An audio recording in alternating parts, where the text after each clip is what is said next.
English translation, 136th Contact, Part 2, Tuesday, 14th of October, 1980, 23:41 years. USA supports war in El Salvador. 10th January. A large-scale offensive by left-wing guerrilleros FMLN against the right-wing troops of the military government under General José Napoleón Duarte begins in El Salvador. In this way, the guerrilleros try to take over the might of the country before the inauguration of U.S. President Ronald Reagan, 20. L. P. 13. The military operations fail, however, and the guerrilleros are unable to maintain the positions they have gained. Since the Civil War flared up 14 months ago, the USA has supported the government troops with arms exports and military training programs. After Reagan took office, the USA sent more military advisors. In addition, they increased financial aid by $25 million DM, 55.93 millions. In 1981, U.S. military aid totals $103 million, 230.41 million DM. Reagan describes El Salvador as a precedent for his policy of containing communism in the Third World. The declared aim is the destruction of the Revolutionary People's Movement. Public opinion in the USA and also in Western Europe criticizes the USA's arms aid because the government troops are increasingly terrorizing civilians. Because of the support of the FMLN by the rural population, so-called death squads of the government commit massacres of the civilian population. Chronik 1918, Chronik Verlag, Dortmund, Saturday, 10th January 1981. Neutron bomb for Europe. Fighter planes for South Korea. Aid for dictators in Central America. Confrontation with the Soviet Union. Now Reagan gets serious. Washington. America's new president is getting serious. Ronald Reagan, the tough man from California, is leaving the world in no doubt that he intends to put into practice the policy of toughness he expects and also fears. The latest example: yesterday's statement by Defense Minister Caspar Weinberger that the USA is considering stationing the neutron bomb in Western Europe. This bomb is extremely controversial because it kills all life but leaves weapons and buildings intact. Weinberger criticized former President Carter's decision not to build the neutron bomb. This was because it offered the possibility of strengthening the nuclear force. This was the most impressive statement of intent by the new American administration since Reagan. In his press conference last week, attacked the Russians with harsher words than any US president before him in the last 20 years. Among other things, Reagan accused the Soviets of supporting terrorist movements worldwide. Now relations between the two superpowers are threatening to sink to a low point. The new president also did not hesitate for a moment to pledge his support to the dictators in Central and South America and Asia who had been slowly sidelined by his predecessor. One of the first beneficiaries of this Reagan policy is South Korean President Chun Do-hwan, who has just been received at the White House. While relations with South Korea were rather cool under Carter, the dictatorship regime in Seoul can now count on the delivery of the most modern F-16 fighter jets. Moreover, the South Koreans are highly satisfied with Reagan's promise not to withdraw any more US troops from their country. Reagan has also assured them of the supply of nuclear fuel, in addition to other weapons systems. The change from the soft Carter to Reagan is also reflected in Washington's attitude toward the dictators in South and Central America. The ruling junta of the coffee state of El Salvador, for example, which is almost suffocating from the bloody violence of its civil war, can count on increased arms aid, further military advisors and economic support from the USA. And Robert White, the US ambassador to San Salvador, was promptly removed from his post because of his criticism of Reagan's policies. Reagan's reorientation of American policy startled politicians in the USA itself, as well as among Washington's allies. On the question of the possible production and stationing of the neutron weapon in Europe, it was said in Bonn yesterday that this was a question for the entire NATO alliance. There is great indignation in Moscow, which speaks of an alarming danger to world peace. Blick Zurich, Thursday, 5th February 1981. Thousands bled to death in El Salvador, but Reagan remains tough. The revolution that must not happen. BYDR Hans Flieg. One of the first acts of U.S. President Ronald Reagan was to punitively remove the U.S. ambassador to El Salvador. Ambassador Robert E. White, sent to San Salvador by President Jimmy Carter 11 months ago, had taken the liberty of criticizing the interventionist desires of the Central American lobby around the new President Reagan. Whereupon Secretary of State Alexander Haig pushed through White's recall in the dispatch to San Salvador of precisely one of the interventionists, Pentagon intelligence man Frederick L. Chapin. The incident shows that U.S. President Reagan first wants to carry out his conservative foreign policy on the example of El Salvador. El Salvador is a small state. But what President Reagan is planning here is of exemplary importance. The revolution in El Salvador, which has been going on since October 1979, is to be stopped by the support Washington is giving to the military junta ruling there. In plain language, this means that smaller states, which have the misfortune to be located in the strategic field of interest of superpowers, are to be denied the right to their own evolutions and revolutions. Let us remember. In mid-October 1979, the regime of the 14 families in El Salvador, which had existed for 50 years and always had American backing, was shaken by a revolutionary event. General Romero was ousted, not by a Marxist plot, but by young officers of the ruling military clique who were convinced that things could not go on like this. After Nicaragua, the neighboring state had overthrown the dictatorship of the Somoza family. We will not tolerate a second Nicaragua, the presidential candidate Alexander Haig, who in the meantime had become Reagan's super minister, said even then. The decisive mistake was probably still made by President Jimmy Carter. After the murder of 4 leaders of the Salvadoran opposition by assassination squads of the military junta at the end of November 1980, and the almost simultaneous murder of 4 American nuns, also by junta commandos, Carter first stopped military aid to El Salvador. Shortly before the end of his term, in January, Carter reversed his previous decision. He again authorized military aid to the junta in San Salvador and even sent 6 military advisors there to fight the revolution. This last decision of Carter's government shows how completely helpless he was in the face of the acute questions. He thereby made it possible for Reagan and his banana lobby to invoke Carter. El Salvador is not alone with its revolution, which must not take place because a superpower does not want it. Afghanistan is the second example, South Korea the third, the Philippines the fourth. What is worrying is that in 3 out of 4 cases, the USA bears responsibility for what is not happening and what should be happening. Blick Zurich, Tuesday, 17th February 1981. The big killing in El Salvador. San Salvador, 11th March. AFPAP, in El Salvador, 534 human beings were murdered last week. About 400 were farmers. This was announced by the Legal Aid Service of the Archdiocese of San Salvador.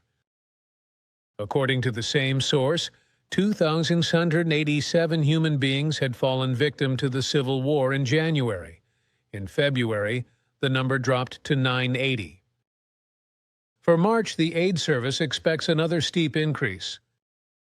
According to the Minister of Defense, José Guillermo Garcia, Government troops have killed around 2,200 leftist guerrilleros since the 10th of January. Tagesanzeiger Zürich, Thursday, 12 March 1980. Socorro Jurídico reports murders of 170 teachers. San Salvador, March 20 api the Socorro Jurídico Group, founded by the Roman Catholic Church in El Salvador, said in San Salvador on Thursday that right-wing terrorists had murdered 170 teachers and carried out 150 attacks on church facilities in the past 4 months, in some cases with the help of American advisors. A spokesperson for the American Embassy in San Salvador described American involvement as ridiculous. In Salvadoran military circles, the report was dismissed as communist propaganda.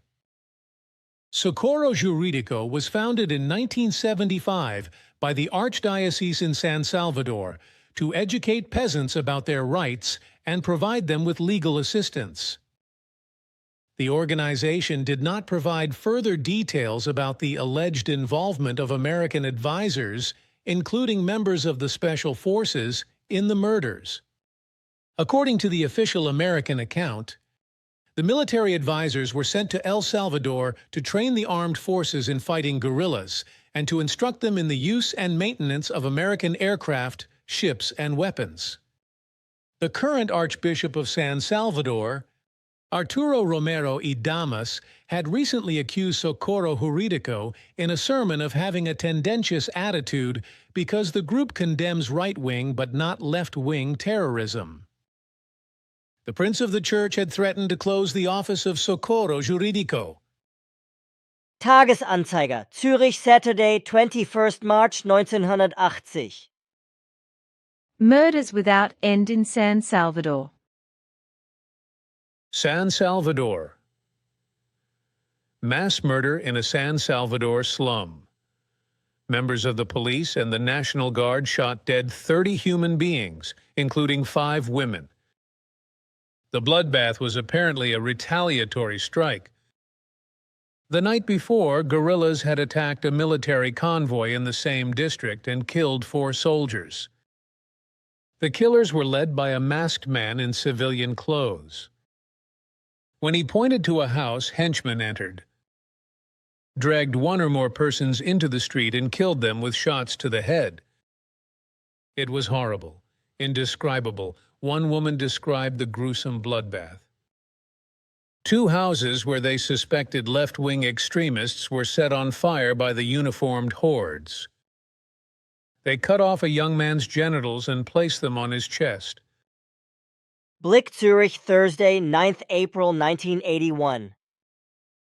El Salvador, over 5,000 murdered in 3 months. Bonn, 14th May. DDP.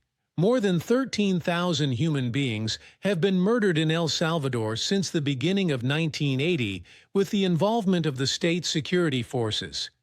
As the International Prisoners' Aid Organization, Amnesty International, and the Permanent Commission on Human Rights in El Salvador announced in Bonn on Thursday.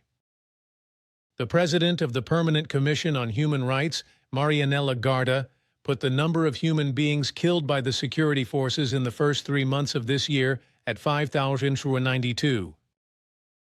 These figures do not include victims of warfare between government troops and guerrillas.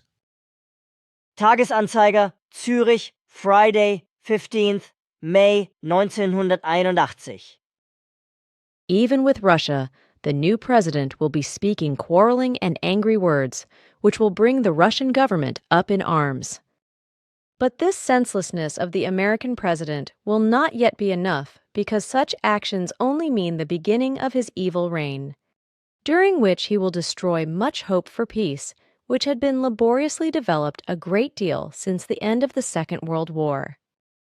Thus, as the next blow of terror to Earth humanity, Reagan will bring the neutron bomb that was secured by the preceding President Carter into play, as he will want to let this weapon of terror be stationed in Europe. This will have the consequence that Russia will advance its secret upgrades even more, and will then bring an even more terrible weapon into play. USA flirts again with neutron bomb, by our correspondent Roman Berger. Washington, 4th Feb. The new U.S. Secretary of Defense, Caspar Weinberger, is in favor of stationing neutron bombs in Europe, as well as permanent bases with U.S. soldiers in Israel or Egypt, if the countries concerned so desire. The U.S. is also willing to strengthen Saudi Arabia's defense capacity, Weinberger said, commenting on a number of defense issues at his first press conference. With the deployment of the neutron bomb, the U.S. Secretary of Defense believes tactical nuclear weapons in Europe could be significantly strengthened. In contrast to conventional nuclear weapons, the effect of the neutron bomb with its increased radiation effect is mainly directed against human beings, but spares material, at least relatively, because of the reduced heat and pressure effect. In 1978, President Carter had convinced the NATO countries of the necessity of stationing this controversial weapon in their countries. But then, in a surprising about-turn, renounced the production of the neutron bomb, which led to a great deal of anger in Europe. Weinberger criticized Carter's approach on Wednesday and stressed the importance of consulting the Allies first, but then remaining consistent. Proponents of the neutron bomb believe that this weapon could put tank crews out of action and reduce the long-term radiation effect of a nuclear weapon deployment. Critics, on the other hand, fear that the neutron bomb will increase the temptation to also use it, thus increasing the risk of nuclear war. A possible request by Israel or Egypt for the stationing of U.S. troops would be viewed with sympathy in Washington, Weinberger continued. However, the Secretary of Defense stressed that it was a hypothetical assumption and not a fundamental decision. Nevertheless, the remark has given rise to speculation as to whether President Reagan will put an end to the practice since the Vietnam War, and again send American soldiers to distant trouble spots. The day before, Reagan had also advocated an increase in the American presence in the Middle East. Weinberger confirmed that the new administration would also deal positively with Saudi Arabia's wish to equip the F-15 fighter jets it had already purchased with additional equipment that would improve the range and operational capabilities of these highly modern aircraft. Israel had already protested against Saudi Arabia's wishes for reasons of its own security during the Carter administration. The new American administration, it became known after the conclusion of the state visit of the South Korean president, wants to equip South Korea with 36 F-16 fighter planes. President Carter had already agreed in principle to this request from Seoul. Mixed reactions, Brussels, 4th Feb. AFP-DPA, the British government expressed as much satisfaction with Weinberger's remarks on the neutron bomb as NATO experts in Brussels. The government in Bonn said Weinberger's remarks were too vague to react to. The Soviet news agency TASS initially published the statement by the U.S. Defense Secretary without comment, but then contradicted the assessment that the neutron bomb was necessary to balance the military equilibrium between the blocs. Tagesanzeiger Zürich, Thursday, 5th February 1981. Reagan lifted sanctions against Chile, by our correspondent Roman Berger. Washington, 3rd March. The Reagan administration wants to treat Chile's military dictatorship as an acceptable ally again and has lifted sanctions against Chile imposed by President Carter. At the same time, the U.S. Justice Department has decided to grant a new trial to 2 Cuban exiles who had been found guilty by an American court of the murder of Orlando Letelier, foreign minister under the Allende government, and of an American citizen. In the autumn of 1976, the exiled politician and former Chilean Foreign Minister Orlando Letelier and an American woman had fallen victim to a bomb attack in Washington. A court in Washington subsequently found 4 persons guilty of this murder and stated that they had very probably acted on behalf of the Chilean government under General Pinochet. President Carter then demanded that Chile either bring those responsible to justice in Chile itself or extradite them to the USA. The military government in Santiago, where ultimate responsibility for this politically motivated murder had to lie at the highest level, was not prepared to comply with Carter's demands, who responded with limited sanctions against Chile. Credits from the state Export-Import Bank were cut off, and joint maneuvers with Chile's naval forces were canceled until further notice. The Reagan administration has now lifted this measure, in the interest of American security and the U.S. economy, as it explains. Furthermore, the Justice Department has decided not to appeal the verdict against 2 of the convicts, which had been challenged on technical grounds to the federal court. Instead, a new trial is to take place, where they could be convicted again or also acquitted. It is not yet clear whether there are also political motives behind this decision. However, the government's decision to come clean with Chile has immediate political consequences. It comes only a few weeks after the same government announced its fight against state-sponsored international terrorism and against terrorism as the worst form of violation of human rights as its first priority. Now one comes to terms with a regime whose henchmen have carried out terrorist attacks in the American capital and elsewhere, Rome, Buenos Aires, against politically inconvenient politicians in exile. Furthermore, the Reagan administration had promised to give human rights a lower priority than under Carter, but to be consistent. However, the cozying up to Chile's military dictatorship now shows how one-dimensional Reagan's anti-terror and human rights policy promises to become. With its decision, the American government is once again showing respect for the generals in Santiago, who were in a certain offside position internationally, not least because of Carter's sanctions. The junta in Chile is also almost the only one among the more important countries in Latin America to unreservedly support Reagan's El Salvador policy and to encourage even stronger military intervention. The fact that a regime like Chile is now acceptable again for America's interests warns, for example, a former high official of the American Secret Service does not only provide the Soviet Union with welcome propaganda fodder. Tagesanzeiger, Zürich, Wednesday, 4th March 1980. Reagan will provoke a lot of evil, not only for the whole world, but also for the people of the American states. One of these evils is that he will undermine the security of the consumers of national goods. A large consumer safety group will be attacked by Reagan, whereby the security of the consumers in America will soon begin to suffer, which will have as a consequence that the death rates caused by accidents will rise again, because by Reagan's machinations, the security of the consumer goods in its structure, etc., will be neglected. You told me years ago that Reagan will be the actual author of the hitherto largest world arms race. Sure, he will be the man who will initiate the basic things that can then possibly lead to a third world war in the distant future. That will, however, not be carried out under the scepter of Reagan, or will it? No, and this represents good fortune for Earth humanity.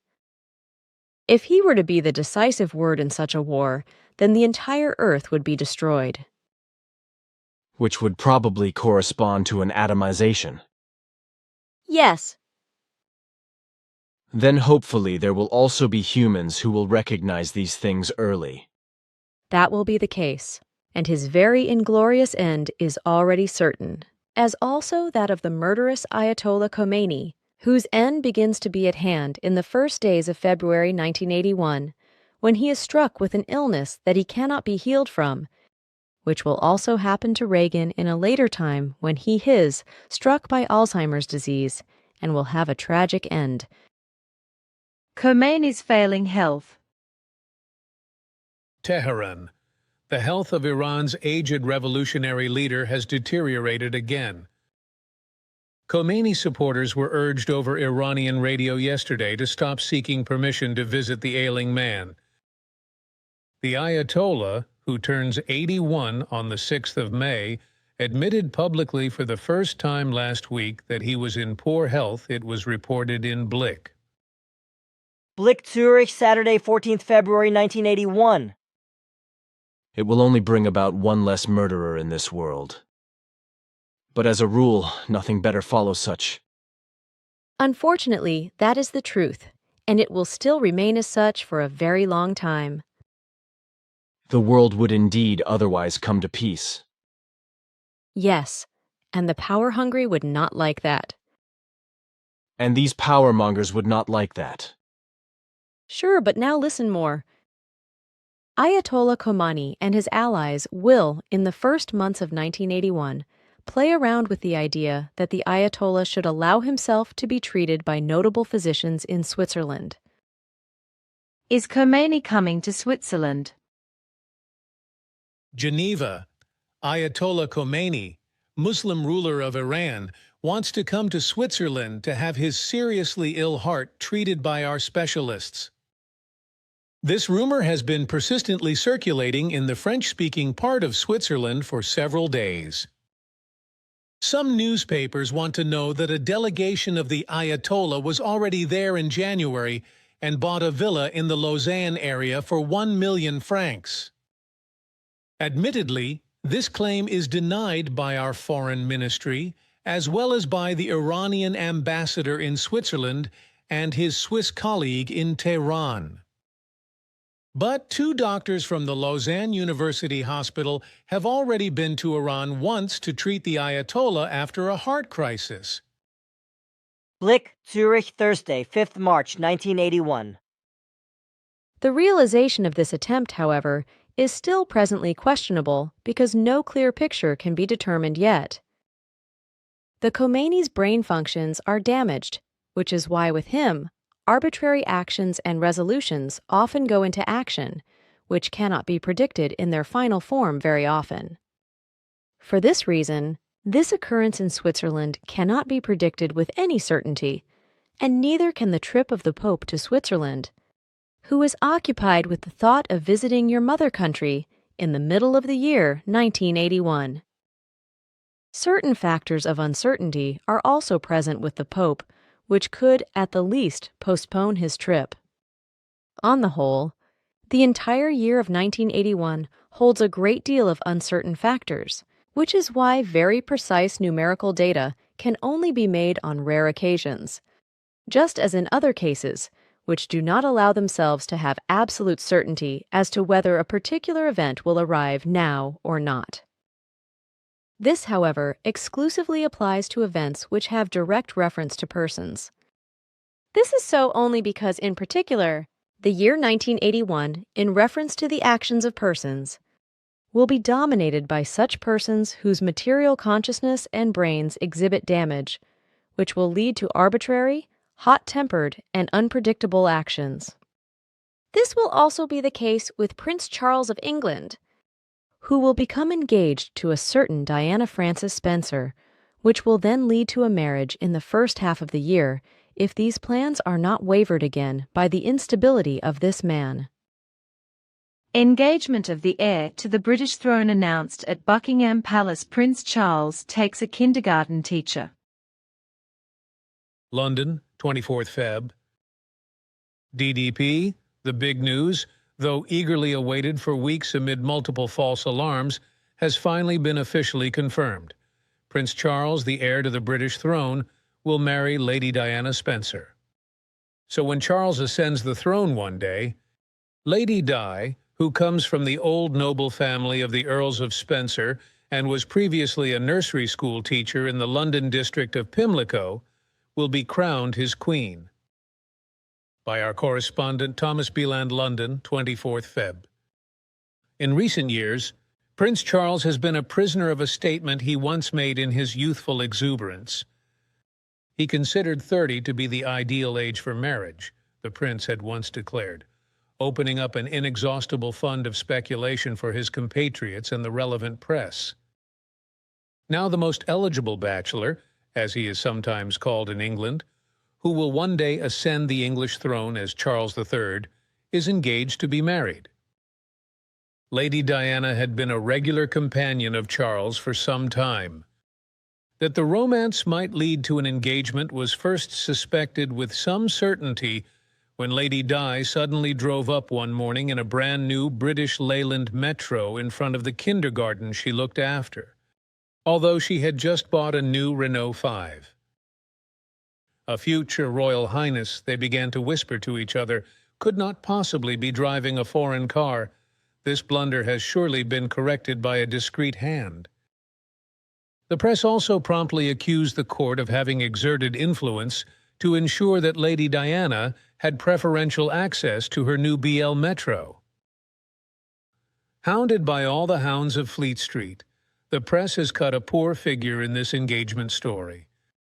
The way the papers have tried to outdo each other with made-up stories and front pages has caused widespread displeasure and prompted the press council to address a few critical words to the news hounds of Fleet Street. Perhaps the worst fabrication was that of the Sunday Mirror, which claimed Lady Diana had been taken secretly at night to the royal train, which was at the time serving as traveling quarters for Prince Charles. The story provoked angry reactions, including from Buckingham Palace, where they demanded a retraction of the story and an excuse me. The court this time, unlike Charles's previous romances, was very concerned with the young lady's reputation. And that was another sign of the seriousness of the relationship. Court sources had repeatedly been quoted as saying that the royal family preferred a lady as wife of the future king who was as unencumbered as possible by previous romances. And this is also the feeling of the general public. They do not want a woman with a past to be queen. That is why the rather youthful age of only 19 years is also considered correct. The prince, however, would not be held against him for his corresponding experience. This expresses the hypocrisy of the folks who, although forbidden by law to discriminate against anyone, still apply Victorian standards when it comes to the royal family. Some earlier promising candidates had failed because the tabloids had pried too much into their privacy, while others had turned down because they could not or would not stand the hype. Lady Jane, daughter of the Duke of Wellington, is said to have turned down Charles because she did not want to spend her life in a glass house. In this context, interesting speculations have also been voiced that the court deliberately subjected Lady Diana to the psychological stress of the last weeks. The Queen could have stopped the Jumalist mob if she had really wanted to. The fact that she did not do so is interpreted as a sign that the court, and perhaps Lady Diana herself, wanted to make sure how the chosen one would react to the enormous public interest in her. In the eyes of that public, she passed the test brilliantly.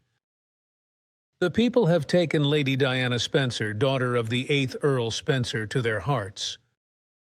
The pretty, shy, and somewhat nervous girl who blushes and laughs so heartily at every question about Charles is quite to the taste of the English. Tagesanzeiger Zürich, Wednesday, 25th February 1980. On the 29th of July, there will be a wedding in London. London, 3rd March. DDP AFP AP, the heir to the British throne, Prince Charles and Lady Diana Spencer will be married by the Archbishop of Canterbury, Robert Runda, at St. Paul's Cathedral in London on the 29th of July this year. The Buckingham Palace made the official announcement on Tuesday. The choice had been made by the bride and groom themselves. This broke a tradition whereby royal weddings had been celebrated in the Abbey Church at Westminster for several decades.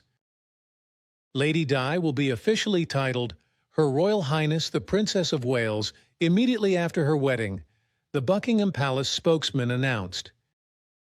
This is the only correct and official title, he stressed. This put an end to the guesswork. At court itself, the possibilities Princess Charles and Diana, Princess of Wales, had also been considered TA of Tuesday. Tagesanzeiger, Zürich, Wednesday, 4th March 1989. On the other hand, it would be very beneficial if Prince Charles would not marry this girl, because when this marriage is actually realized, it will not run a happy course, especially not for Diana, who will have to suffer with difficulty under the imperiousness, adultery, intemperance, capriciousness, and other emotional outbursts of the prince, which will try to be concealed for a long time by the royal house by all means, until everything becomes official and a divorce takes place on the 28th of August 1996, according to which 1 year later, Diana will suffer a fatal accident in Paris. Charles and Di, marriage of convenience. London. For Britain's Prince Charles and his wife Princess Diana, whose marital problems have been making headlines for weeks. Queen Elizabeth is said to have laid down rules of conduct, separate ways in their private lives, but a facade of togetherness to the outside world. At a family council with the monarch and her husband Prince Philip, as well as the heir to the throne, this was said to have been laid down at Windsor Castle on the 15th of June. SDA. Tagesanzeiger, Zürich, 23rd June 1992. Crisis meeting with Charles and Diana. Charles and Diana, now a couple only to the public. Queen gave blessing to sham marriage. London. Separation behind the palace walls, but a demonstration of happy unity for the people. This is the arrangement Queen Elizabeth now proposed to son Charles and daughter-in-law Diana. With this Solomonic arrangement, the Queen hopes to finally get the marital problems of the heir to the throne under control and save the monarchy. The Queen came to the new royal rules of conduct after several discussions with the parties involved and after consultation with Prince Consort Philip. The meetings had become necessary because Crown Prince Charles had told his mother that he could no longer see a future together with Diana. The blame for the latest crisis in the Windsor house is, of course, Andrew Morton's hit book, Diana, Her True Story, in which Diana is described as an unhappy woman trapped in a loveless marriage. Even before the publication of this scandalous work, friends had advised the Crown Prince to take flight and take the first steps towards ending his marriage, which, after all, could no longer be mended. But Charles put the public interest before his private life, the friends say. And that is why he is now in a predicament that is not only humiliating but also unreasonable. According to the friends, even Charles is now certain that Diana herself is behind Morton's bestseller. For when they recently read shocking passages from the book to him, he had said, "I hear the words of my wife." Diana's pretense had deeply hurt the prince. For him, her assistance in Morton's book was a total breach of faith. And he had never, ever expected such a breach from her. What Diana wanted to achieve with the book is absolutely clear to Charles' confidants. By having her marriage described from her own biased point of view, she was able to arouse sympathy for herself among the people. This in turn allows her to live her own life without losing the children they share, William and Harry. If Prince Charles had written a book about his life and marriage, it would have come out even more devastating, says a friend. Tagesanzeiger, Zürich, 25th June 1990. For the British, Charles is the scapegoat. Diana, most popular family member. The majority of Britons blame their heir to the throne, Prince Charles, for his marital crisis, which is currently making headlines worldwide. According to a poll published on Monday in the tabloid Daily Express, however, his wife Diana is currently the most popular member of the royal family. London. Most Britons still believe that the recent scandal reports from the House of Windsor have not harmed the monarchy per se. 34% of those polled said that Princess Diana was their favorite among the royals. However, just as many Britons held the view that the fuss about the biography Diana, her true story, had harmed her. But only 16% blame her for the problems with Prince Charles described in the book. Damage to her reputation. For 35% of respondents, the heir to the throne is the scapegoat, and 44% believe that the book has damaged his reputation. 48% also said that the royal couple should separate or even divorce. Despite all this, Charles is far from being the bogeyman in the Windsor household. At the bottom of the popularity scale is Fergie, the Duchess of York, who recently separated from Prince Andrew. The survey also found that 56% of Britons still see their royal house as being of undiminished importance 50 years from now. In a survey published in the Daily Telegraph in March, however, 74% still did so. The most frequent criticism was leveled at the royal family's tax-free income. 79% of the recent respondents thought that the Queen should also pay taxes. Tagesanzeiger, Zürich, 14th July 1992. Diana wants to leave Prince Charles in autumn. London SDO-AFP, Princess Diana may leave Prince Charles in the autumn, according to the Daily Express. The paper reported on Wednesday that she had told close friends. Her son, Prince Harry, will attend the same boarding school as his older brother William from next week. Then there would be no more direct family ties for the princess, which would let her stick to an increasingly unhappy marriage. Princess Diana had urged the author of her biography, Andrew Morton, to bring the book out this summer. "If they wait until the autumn, I might not be here," she is reported to have said. The newspaper further reported that Queen Elizabeth II's press secretary, Charles Anson, is thinking of resigning. He was miffed at being put in the middle of an undignified and painful situation as rival camps in the royal family take sides in the battle between Charles and Diana. The British mass circulation papers had reported extensively in recent days about a recorded telephone conversation between a man and a woman who were said to be Lady Di and an alleged boyfriend. The car dealer James Gilbert. Der Landbote, Winterthur, 3rd September 1992. Charles and Diana. Separation official Prime Minister John Major read the statement from Buckingham Palace in person long awaited, now arrived. Prince Charles and Princess Diana announced their separation on Wednesday. The British line of succession is not affected for now, but one country has a national issue again.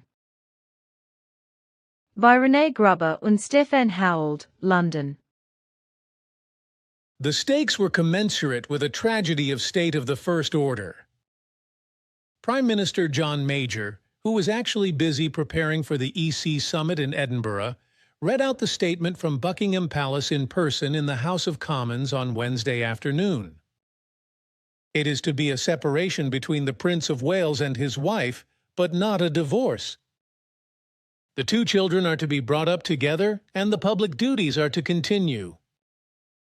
The succession to the throne, Queen Elizabeth assured through her Prime Minister, would not be affected by the separation. And the monarch concluded with the request that the privacy of those concerned should now be respected. The hour of the experts. An embarrassed silence in the House of Commons. Then the expressions of support began. It was the saddest moment of his 28-year career in Westminster for a conservative backbencher, and even Republicans felt a suspicious tug in the English heart for a brief moment. Whereupon the first media storm broke out, with television and radio at the forefront. After the politicians, the experts on the central as well as the most remote matters of the monarchy were wheeled out of their study rooms. As long as there is a separation, the monarchy does not seem to be in danger. For precedents, however, one has to go back to the deepest past. Not exactly to Henry VIII, who divorced his wives by the guillotine, but at least to the divorced King George I at the beginning of the 18th century and, already the most modern case, to George I, who had separated from his wife. She was therefore crowned queen in 1820 in absentia. The coronation, Elizabeth personally assured us, would also be Diana's despite the separation. If Charles were to ascend the English throne after all, the fact of the separation itself did not come as a surprise after the media reports of recent years, but the timing did. Everyone knew that the marriage was damaged. But for what the Queen called the terrible year 1992, a reconciliatory ending seemed possible when Princess Anne announced her remarriage last week, TA of Monday. Reconciliation has now come to nothing. Intensive discussions in recent weeks, it was said at Buckingham Palace, had revealed the insoluble difficulties of the princely marriage. One palace each. The separation itself will take place as with many other normal couples.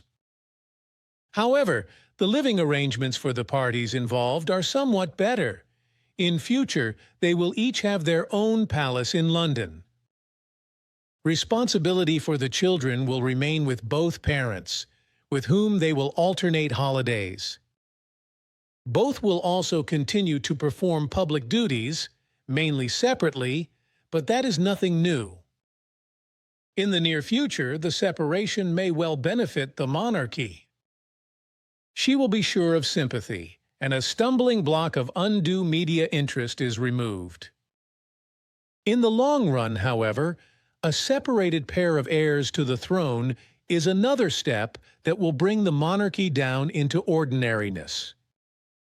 Tagesanzeiger, Zürich, 10th December 1992. London, Her Royal Highness, that was too much. By Gero Heineming. The British can hardly recover from their outrage over the sex phone between Crown Prince Charles and Camilla Parker Bowes. Not only is it likely to cost Charles his reputation and throne, it could even mean the death of the monarchy. If Charles does not take a stand on these revelations, there will be no monarchy in the next century, says Harold Brooks Baker, the publisher of the nobility Bible Burke's Peerage. He is convinced that the House of Windsor is perilously close to falling. For royal author Penny Junor, it is all very sad. However, unlike the people she knew, they both had extramarital friendships and had been living their own lives for years. A constitutional expert, Diana's wishes could now come true. Charles's chance to be king seems lost forever. No one doubts the authenticity of the 6-minute, 15-74-word caresses Charles and Camilla indulged in over the phone. At most, there are doubts about the distributor of the secretly recorded love talk. Since England has known that the couple on the throne cold-bloodedly exploited newspapers to blacken each other's names among the people, suspicions have arisen. The facts, with the details of the sex phone, arrived anonymously at many London newspapers. The sender must be someone who wants to embarrass the royal family and Charles in particular. Diana remains silent. Wordlessly, Charles also takes note of the publication of his most intimate feelings. Camilla Parker Bowes was different. She responded to excerpts played to her. I cannot believe it. I will have to talk to my husband about it. Meanwhile, rumors are mounting that MI5, the British Secret Service, had the wiretap played during the whispering of love. One thing is now certain. Charles will shed his inhibitions when he slips out of the straitjacket of royalty. Blick, Zurich, 14th January 1993. Charles and Diana officially divorced. 28th August, London. The heir to the British throne, Prince Charles and Princess Diana, are divorced. This marks the end, after 15 years, of a marriage that was constantly in the public eye. Princess Diana had agreed to the divorce on the 28th of February after much hesitation. Details of the settlement with the royal family were announced by her lawyers on the 12th of July. According to the settlement, Diana loses the title Her Royal Highness and forfeits the right to ever become queen. However, she retains the rank of Princess of Wales and her chambers in Kensington Palace. Both parents are to be jointly responsible for the upbringing of the two children. Diana will also receive an adequate settlement, the details of which have been kept secret. As a result, a family court in London granted a provisional divorce on the 15th of July, which will become final on the 28th of August, because there is no objection. Now Diana, who is extremely popular with the people, can marry whoever she wants. Charles, on the other hand, must seek permission from the cabinet under the Royal Marriages Act of 1772. He can be refused permission if his choice of partner is rejected by an overwhelming majority of the population, thus endangering the monarchy. 80% of Britons in polls expressed reservations about the prince marrying his childhood sweetheart Camilla Parker Bowes. The separation of Charles and Diana is not the only one in the House of Windsor. On the 30th of May, the marriage between Prince Andrew and Sarah, the Duchess of York, which had existed since 1986, was legally divorced. The couple had been separated since March 1992. However, Fergie may continue to call herself Duchess of York. Her escapades had hardly attracted less attention than the marital quarrel between the heir to the throne. In August 1992, for example, British newspapers published photos showing the Duchess of York bare-breasted with a Texan millionaire. These photos were genuine, but the video from which the sensational newspaper The Sun published excerpts on the 8th of October 1996 was different. The pictures allegedly showing Diana and her former lover James Hewitt in sex games were faked. Chronik 1990, Chronik Verlag, Dortmund, Wednesday, 28th August 1996. Princess Diana dies after car accident in Paris. 31st August, Paris. British Princess Diana dies as a result of a car accident.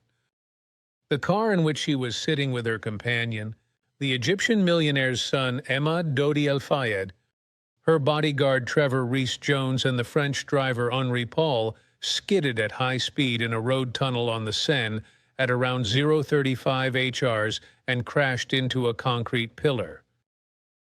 While El Fayed and Paul are killed immediately, the 36-year-old is hospitalized with serious injuries. She dies there around 4 HRs in the morning. Her bodyguard, who was the only one wearing a seatbelt, survives seriously injured.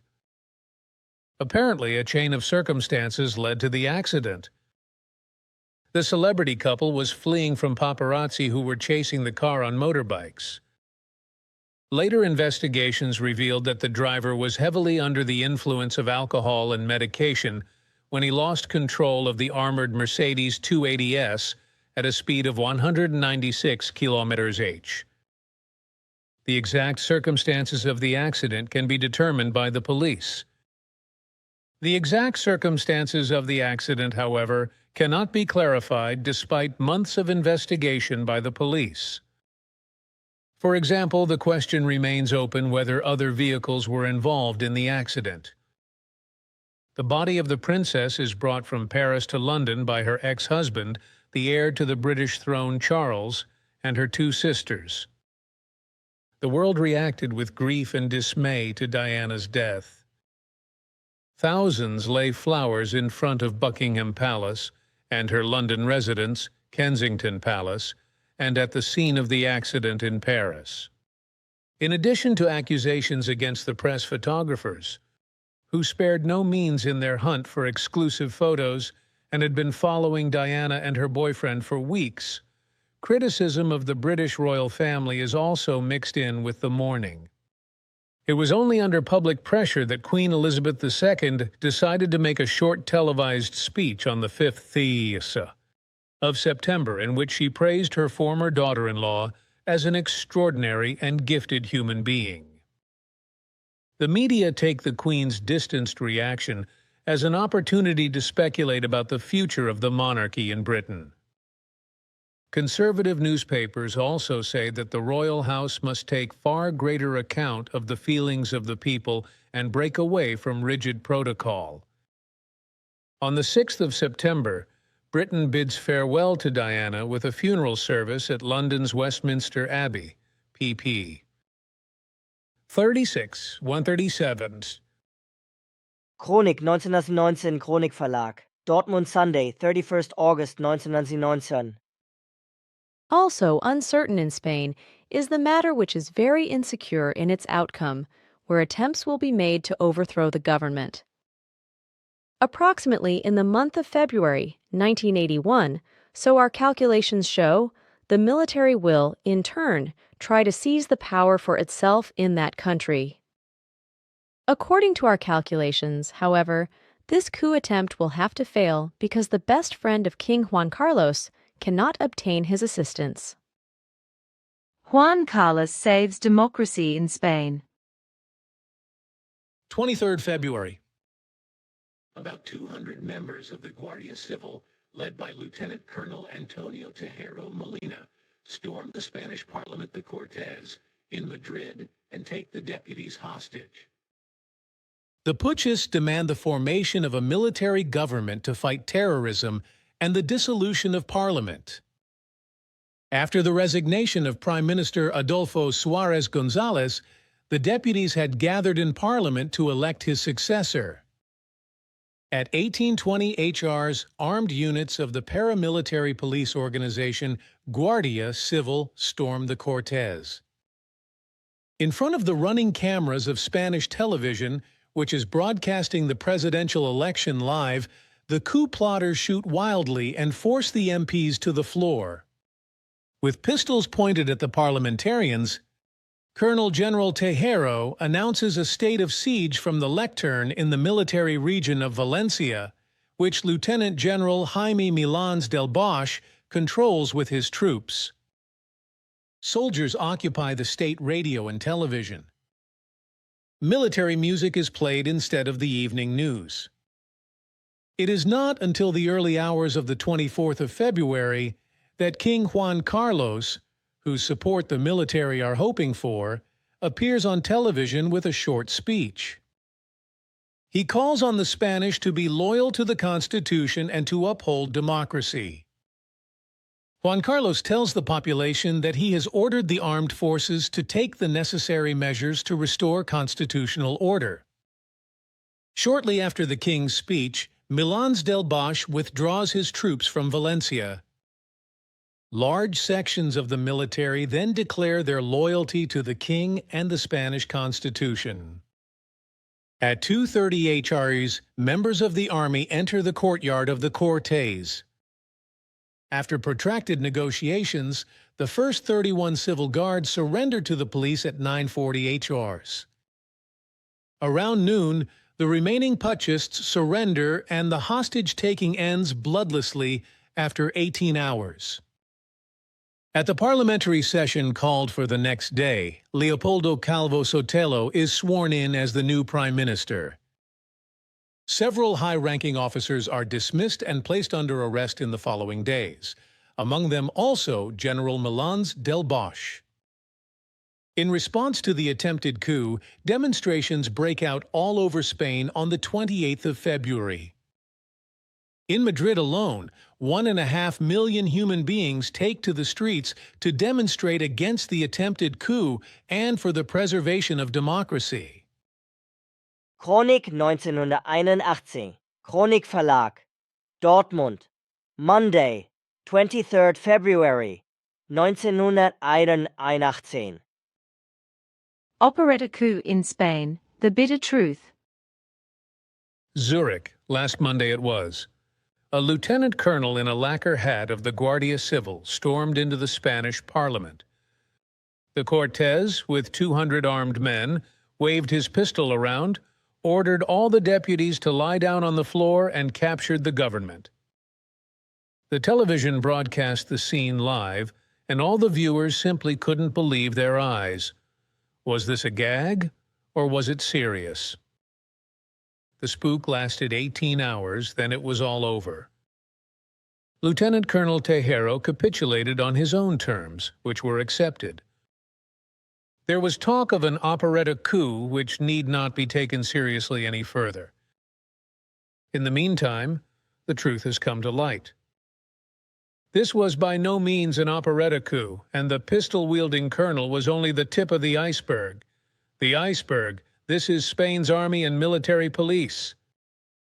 More than 30 leading generals and commanders of these two institutions of Franco's rule have been arrested or placed under investigation between now and then. Among them, such prominent people as General Milans de Bosch, military governor of Valencia, General Luis Torres Rojas, military governor of La Coruna and General Alfonso Armada, vice chief of the General Staff, who was considered a personal friend and advisor to King Juan Carlos. So the attempted military coup was a bitterly serious matter.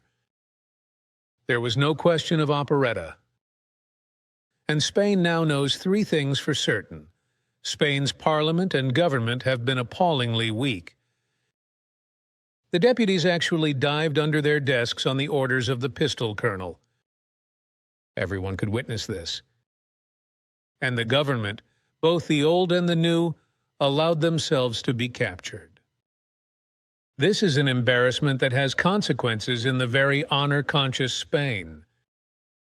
The politicians have really lost face. The man who saved the day was King Juan Carlos. He refused to follow his military and go along with the coup. The fatal thing is, this created a new problem. Now the king's position is so strong that parliament and government are only extras, and extras that made fools of themselves. If a monarch has to save democracy because the Democratic MPs crawl cowardly under the benches, then the political calculus is no longer right. The third factor is now hard fact. Spain's army and police are fascist-controlled and fascist-minded, at least in the upper echelons.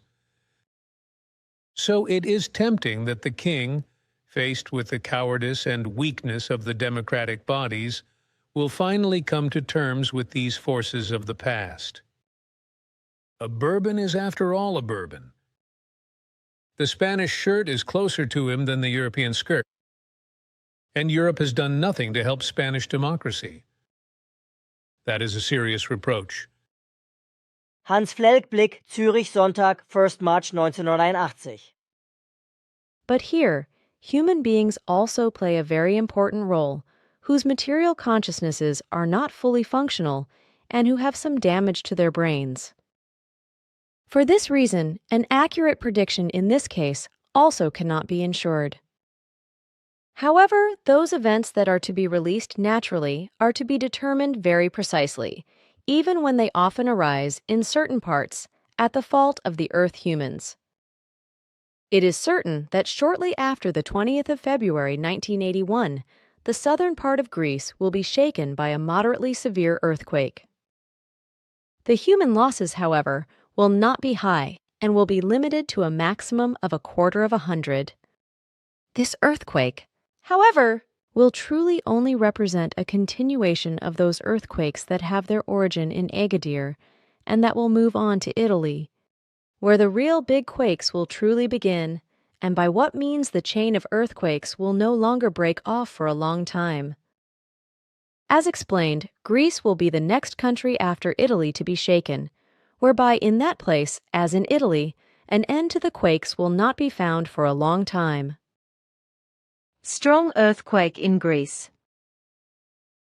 Athens, 24th February AFP, Athens and several other Greek cities were shaken by a strong earthquake on Tuesday evening. The Athens police said that the earthquake was also felt in Patras, Nauplion, Missolonghi, and Larissa. Initially, little was known about the effects of the quake. According to police reports, many buildings in Athens showed considerable damage. Some passers-by were slightly injured by falling debris. The population of the capital was urged to leave their homes via radio and television. The epicenter of the quake was around 60 kilometers north of Athens in the area of Thebes. Tagesanzeiger Zürich, Wednesday, 25th February 1980. Athens was still in panic on Wednesday. Athens, 25th of February APAST. The massive earthquake in Greece TA on Wednesday left 12 people dead and several dozen injured on Wednesday night. Although the epicenter of the two earth tremors, measuring 6.6 and 6.3 on the Richter scale, was 70 kilometers west of the Greek capital in the Gulf of Corinth, they caused panic, especially in Athens. Many ran into the streets in their pajamas. Others drove as fast as they could to the countryside to spend the night outdoors. Shortly after midnight, the city was almost deserted. Even on Wednesday afternoon, many Athenians did not want to return to their homes. Greek Prime Minister Georgios Rallis visited the areas of the country most severely affected by the earthquake on Wednesday, including in particular the resort of Vrachati on the Gulf of Corinth. There, 5 human beings were killed in the collapse of an 8-story hotel, which was only moderately occupied due to the season. Other houses, mainly older ones, collapsed in the town as a result of the earthquake. In Athens, 4 women died of heart failure in the commotion. The panic was exacerbated by the loss of lights and other power-related equipment, as well as shattering windows. It was the strongest earthquake felt in the Greek capital for many years. In this century, Greece has been hit by at least a dozen earthquakes of medium or greater intensity, the last being the one in Thessaloniki in May 1970, which caused huge damage but no fatalities. On Tuesday evening, the inhabitants of the Athens-Piraeus agglomeration felt a correct earthquake for the first time in recent times. Almost all residents of the 3.5 million conurbation spent a sleepless night. Those who went to bed were woken up again and again by the aftershocks. A tremor just as violent as the first shook the city at 4:30 HRs and drove those who had returned home back onto the streets and into the parks. In the Hilton Hotel, the alarm was sounded after the first blast. In the hall, marble slabs had come off the walls and cracks had appeared in many rooms. Most of the houses in Athens and Piraeus suffered minor damage. The block where a TA staff member lives has meter-long cracks in numerous places. Many stayed in parks and cemeteries in Athens. Another aftershock was felt later on Wednesday morning. The panic has not yet let go of the residents, and many people were still staying in places considered safe: parks, larger public squares, and also cemeteries in the afternoon. A violent earthquake with an epicenter near the city would have the most devastating effects here. In Athens, the last 20 years have seen far too much building up in a reckless quest for profit. There are hundreds of alleys that are only 4 to 5 meters wide, where rows of houses of 8 to 10 stories rise up on both sides instead of the former 1- and 2-story houses.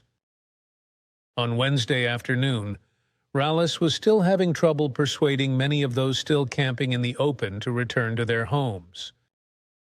He urged at least the residents of the houses that had not suffered any damage in the 2 strong first blasts the night before to do so.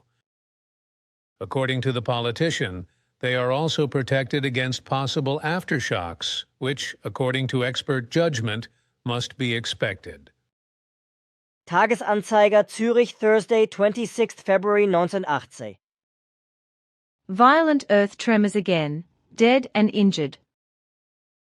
Athens, 5th March DPA AFP, 8 days after the severe earthquake in Greece that claimed 19 lives TA of Thursday, 2 violent earth tremors again shook the area around Athens and Corinth at 0.05 HRs and 8 o'clock on Thursday, claiming the lives of 3 human beings.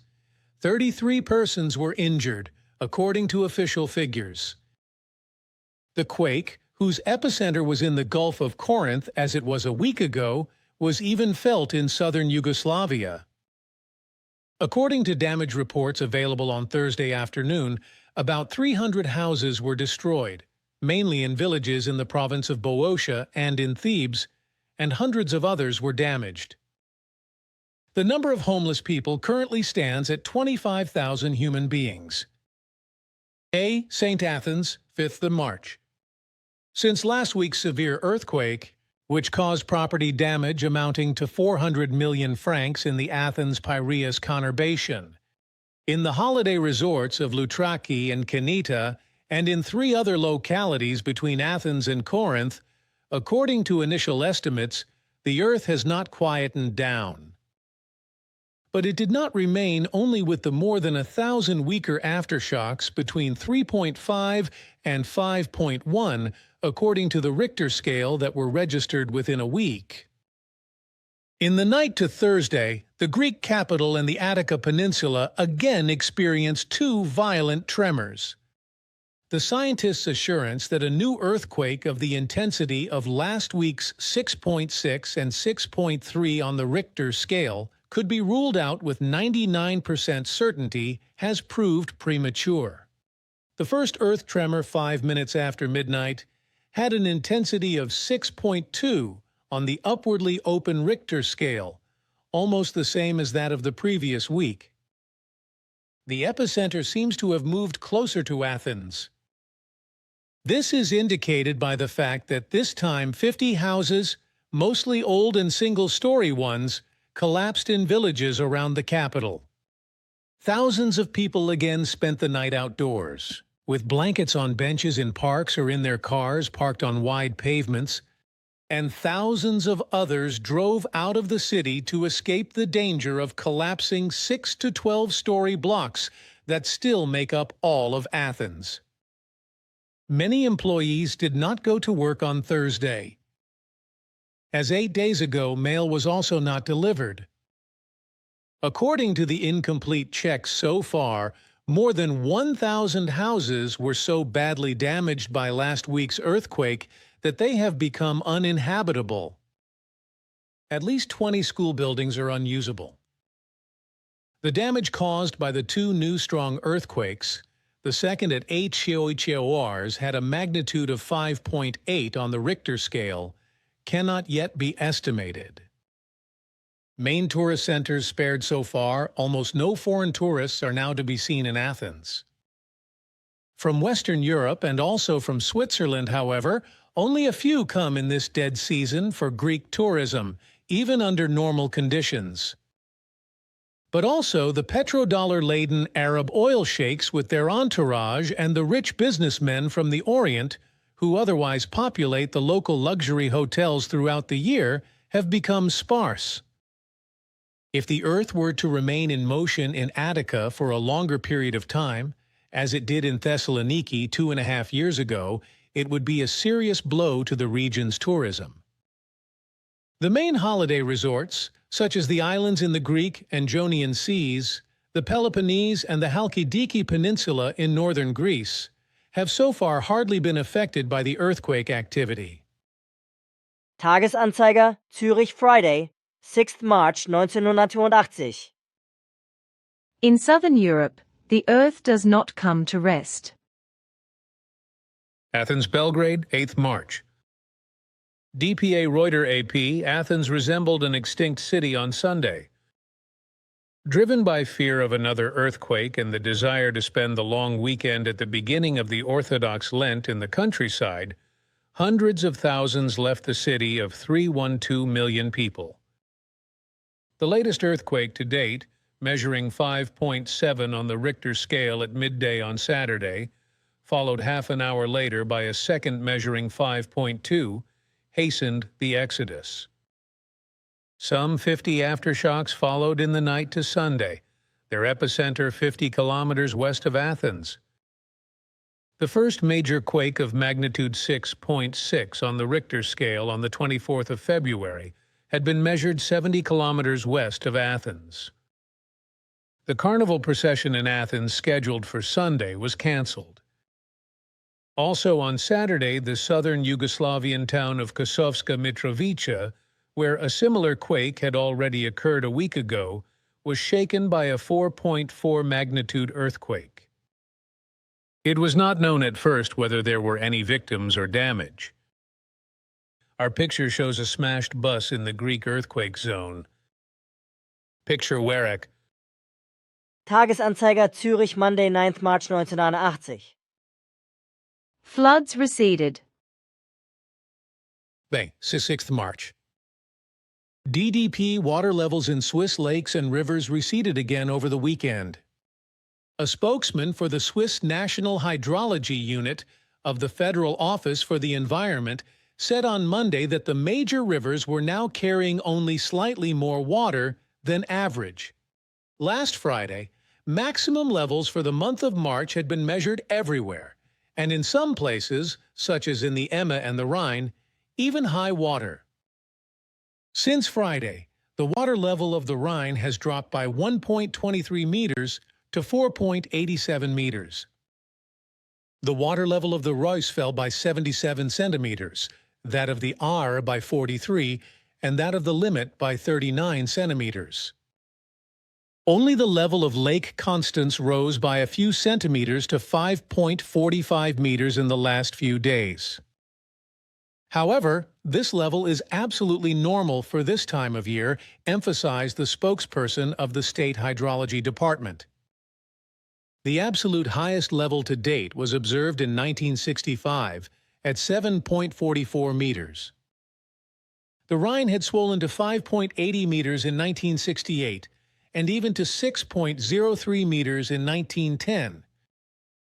Floods in Romania. State of emergency. Bucharest, 15th March. APDPA, the Romanian government has declared a state of emergency in several provinces because of the severe flood damage in the west of the country in recent days. Several tens of thousands of hectares of farmland are underwater. In addition, after heavy rain or snowfall, several villages have been cut off from the outside world and a number of factories have been temporarily closed. In places, rail and road links have been disrupted. At least 250 families were left homeless. Cyclones over the east of the Soviet Union. Moscow, 15th of March. DDP, violent cyclones hit the eastern part of the Soviet Union at the weekend. According to Soviet radio, a cyclone moving in a northerly direction with wind speeds of up to 45 meters per second was followed by another, even stronger cyclone. All measures had been taken to maintain the continuation of normal working life and the maintenance of communication systems in the region, the report said. Tagesanzeiger Zürich, Tuesday, 17th March 1980. Heavy earth tremor in Greece. Athens. Greece was again hit by a major earthquake yesterday.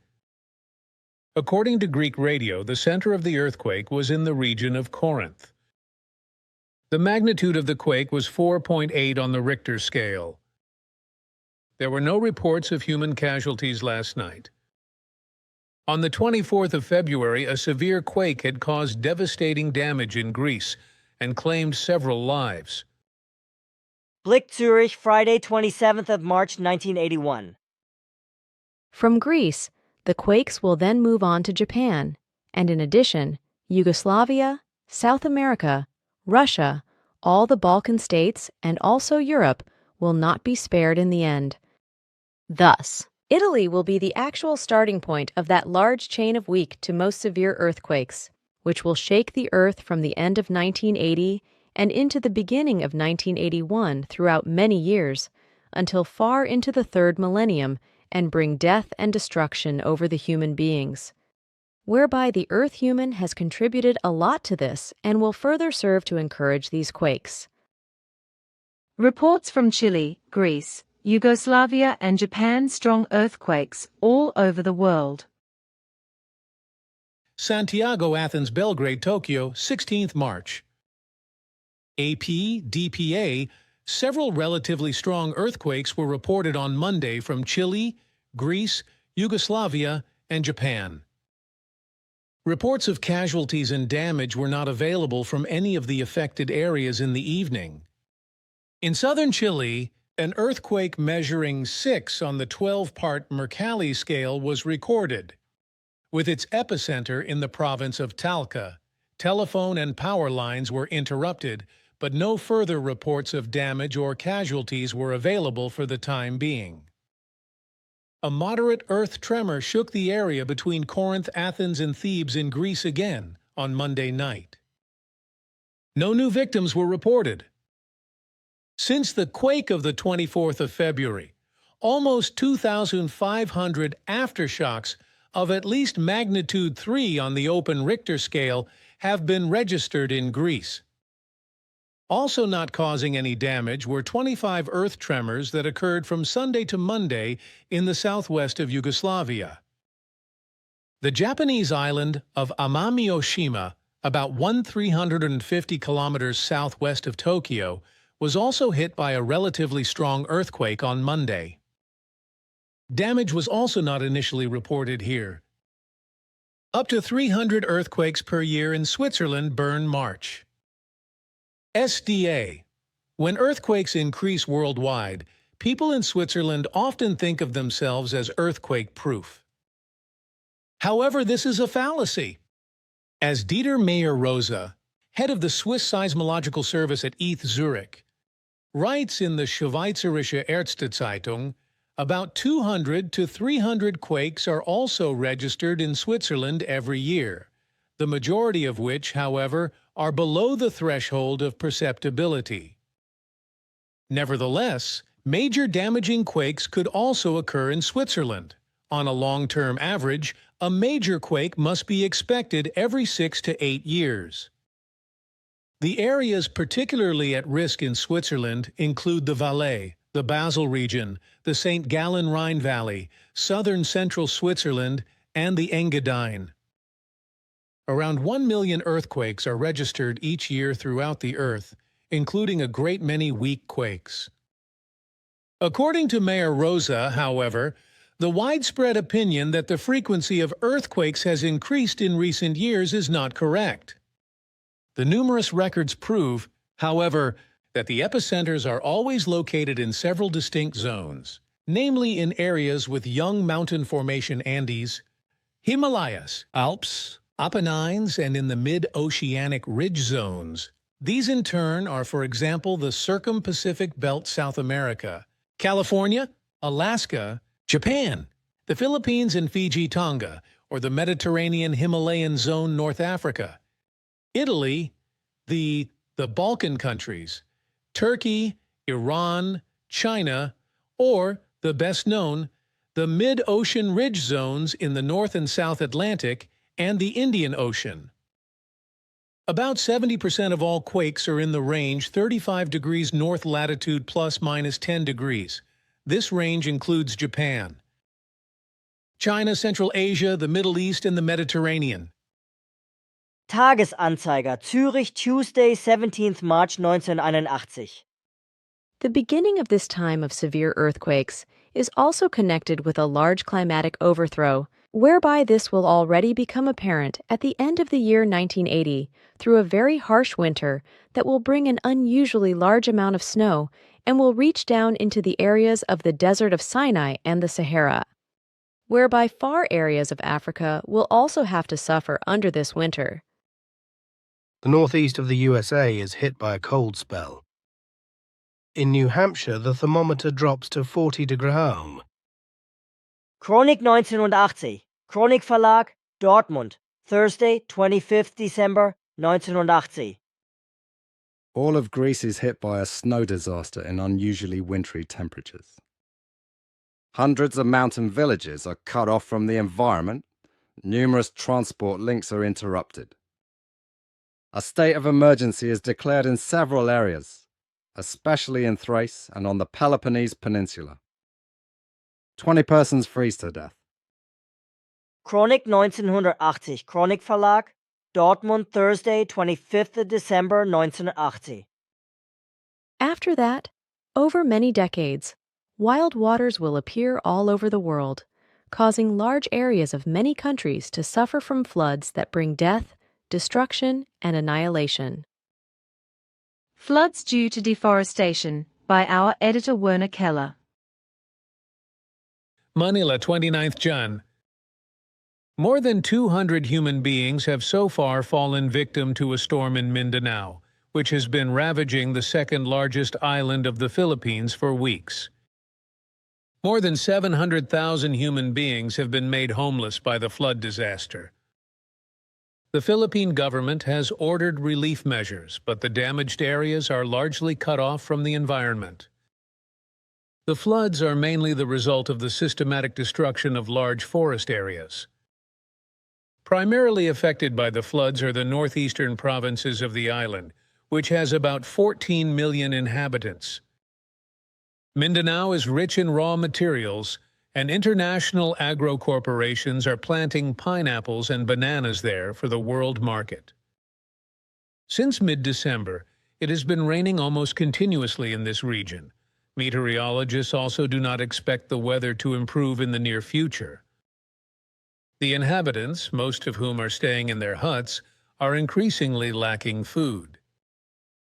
There is also a shortage of chloride tablets for water purification. More and more human beings are suffering from dysentery-like diarrhea and pneumonia. While huge forests used to act as a kind of water reservoir, after the destruction of large forest areas, the rainwater now flows directly into the rivers.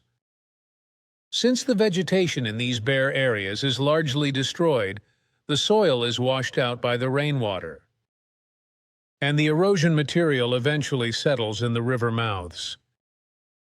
This makes it even more difficult for floodwaters to flow away, and the result is inevitably flooding. Especially in Southeast Asia, which used to be very densely forested, deforestation and thus the desertification of large areas is taking on frightening dimensions. The destruction of forests has various causes. On the one hand, wood is cut in huge quantities for export. On the other hand, it is the only fuel many rural dwellers can afford. Individual tribes, for example in northeast Thailand, still practice slash-and-burn agriculture in order to obtain a few harvests from the land thus gained. Far more important, however, especially in Mindanao, is the land hunger of the large agro-complexes. Since these big companies usually take possession of the best land, small farmers are often forced to clear it themselves in the marginal areas if they want to feed their families. Just a few months ago, Thailand's capital Bangkok was underwater, and last November, the main Philippine island of Luzon suffered severe flooding. In these two cases, too, ecologists agreed that the conditions for this had been created by human beings themselves through the destruction of formerly huge forests. Tagesanzeiger, Zürich, Friday, 30th January 1980. After days of rain, the Paraná River and its tributaries burst their banks in northwestern Argentina. Several thousand human beings are left homeless. The floods claim at least 10 lives. Chronik 1980, Chronik Verlag, Dortmund, Sunday, 1st February 1980. Another fact that will not bring any more joy to the Earth human is that the earthly astronomers will unexpectedly admit that they were mistaken about the total size and expansion of the universe, and that they have discovered new galaxies in the universe of gigantic size and at great distances, of which they will suppose until then that the end of the universe would be there. Huge Milky Ways at tremendous distance. Washington, 1st March. Reuters, American scientists have discovered giant galaxies tens of billions of light-years away that they believe could help resolve the dispute over whether the universe will expand forever or one day collapse. These Milky Ways are being studied by researchers from California and Arizona, whose report appears in the latest issue of the Astrophysical Journal. The galactic systems are the most distant from Earth ever identified. They have a far greater extent than the Milky Way, to which the Earth belongs, and which consists of about 100 billion stars. According to scientist Hiram Spinard of the University of California at Berkeley, 1 trillion stars the size of the Sun would be needed to produce the brightness observed in the newly discovered galaxies. Tagesanzeiger Zürich, Monday, 2nd March 1980. Aha! So some will have to admit their mistakes once again. But that is nothing more than what is right. But can you explain to me why you said that the tragic end of the American president is already certain through the incurable Alzheimer's disease? I will tell you details about that later. For now, I would like to address your question only so far that I tell you that this man's life is very endangered, and that already shortly after his assumption of office, enigmatic enemies will be deployed who will want to assassinate him. It is still too early to talk about this now, because this does not fit into our chronological order of the list of coming events at this time. At present, I stand with my explanations only in the initial months of the year 1981. However, up to the middle of the year 1981, there are still many things to explain, which will happen on Earth within a great part of the framework, and which will come into play. Of course, I did not want to preempt you. It just occurred to me in such a wise. That is why I asked you about it. I understand. Nevertheless, I would still like to retain a chronological order of the detailing of upcoming events. I also have nothing to object to that. There might not be sufficient time today to tell you about all of the important events of the nearer and more distant future. I would then have to continue this at other times. I also do not have any objections against that. If your time is no longer sufficient, then you can simply tell me later about the remainder of these things. Sure, the time is perhaps not quite sufficient for me today, because I have already used much time with what I have explained to you so far. Then just some other time. No, there is something I can still tell you. There is still some time that remains for me. I do not want to bring you into trouble. No, certainly not. I just have to take up my work again, which I could interrupt at a certain time for a visit with you. It is, however, necessary that I return on time. I understand. Then you can really report more some other time. Sure, but only if I am still not finished with my remarks today. I still have some time. Okay, but it is your responsibility. Sure. Good, then I am still all ears. Thus, the following will come about. Even during the outflow of the harsh winter season of 1980-1981, it will happen with complete certainty that in Italy, the Etna volcano will begin its unusual activity again, which was no longer the case for several decades, while at the same and following time, an unusually high amount of aircraft hijackings will be carried out in many different countries. Fear and panic, Mount Etna is spewing again. Catania, fear and panic in Italy. The violent and increasingly threatening volcanic eruption of Etna continues. The glowing lava flowing out of the crater narrowly missed the small town of La Guardia, whose 250 inhabitants were immediately evacuated. One of the lava flows has already covered several kilometers, spilling over the tracks of the Etna Railway and several roads. Blick, Zurich, Thursday, 19th March 1981. Lava flow causes major damage. 18th March. Mount Etna, Europe's highest volcano located in northeastern Sicily, erupts after several weaker earth tremors. Lava pours out of various side vents of the volcano in two streams down the slope towards the sea. As the flow also reaches vineyards and forests, the eruption causes the greatest damage in years. The glowing lava sets fields and isolated houses on fire, closes the tracks of the Etna Railway and various roads. In places, the lava moves over a width of 500 to 700 meters and reaches a thickness of 7 meters. However, no human beings are harmed. In this century, major eruptions of Etna occurred in 1928, 1947, 1950, 1951, and 1960, during which several villages were also destroyed by lava. Most recently, a magma-clogged crater exploded in 1979. 9 holidaymakers were killed by flying rocks. Chronik 1981. Chronik Verlag. Dortmund. 19th March 1981. Hijackers succeeded. Panama. Success for the hijackers who hijacked a Honduran airliner to Panama at the weekend.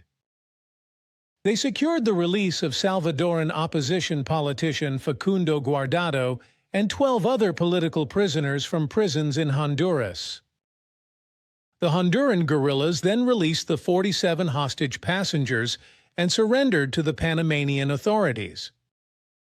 Blick, Zurich, Monday 30th March 1981. Hijacked DC-9 stormed.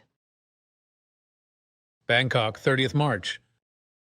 AFP-AP, more than 100 soldiers from a commando unit stormed the Indonesian airline Garuda plane hijacked by 5 or 6 air pirates in Bangkok early Tuesday morning local time. At least 2 human beings were killed and several injured. The storming of the plane ended after a few minutes. More than 100 soldiers, apparently Thais and Indonesians, were involved in the coup. Passengers fled the plane when the action began. At least 6 passengers were injured. Unconfirmed reports said that 3 Americans played an important role in the commando action. Tagesanzeiger Zürich, Tuesday, 31st March 1981. Plane stormed, 4 hijackers dead. Bangkok. An Indonesian special commando with 48 men ended the plane hijacking at Bangkok Airport, Thailand.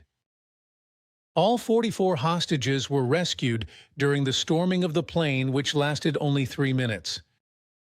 3 of the 5 hijackers were killed immediately. 1 died later in hospital.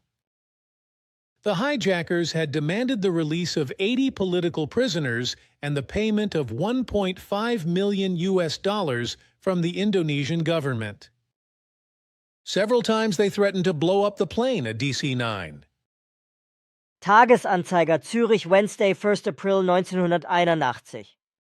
It will also be a time in which the aircraft hijackings will cause many deaths to be lamented over, as it will also be the case with the young people who will revolt as terrorists and anarchists in many countries and occupy the buildings. Bloodbath in hijacked jet. Hijackers threw victims from the plane. Bangkok. Air hijackers wreaked havoc among their hostages in the Thai capital Bangkok yesterday.